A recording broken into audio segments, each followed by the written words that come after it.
Денеска на светскиот ден на дијабетесот беше најавено дека Прилеп наскоро ќе го добие првиот дијабет центар, кој што ќе биде лоциран во Прилепската болница.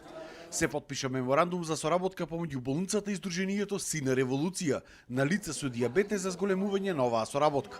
Со тоа ќе се намалат трошоците на овие пациенти од целиот регион, кои што сега за да направат вакви прегледи мора да одат во Скопје.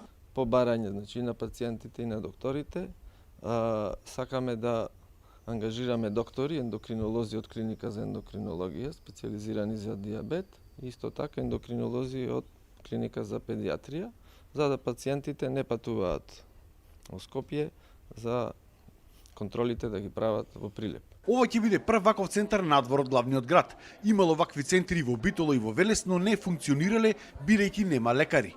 Од Сдруженијето Сина револуција се надеваат дека со овој центар барем малку ќе се намалат проблемите со кои што тие се соочуваат. Ме користиме застарена технологија и на која што не можеме да ја веруваме. Тука спаѓаат глукометрите и лентичките за мерење на шејкер. Да се дозволи поголема пристапност на мој термин, затоа што сите пациенти имаат потешкоти да закажа преглед кај својот доктор. Се бара и тоа државата да купи сензори за сите лица со дијабет тип 1, а не само за оние лица до 25 годишна возраст. Треба сите тип 1, без разлика колку години имаат, да имаат право да остварат да добиваат сензори. Бидејќи дијабетот е автоимуна болест и хронична болест што нема никогаш да помине.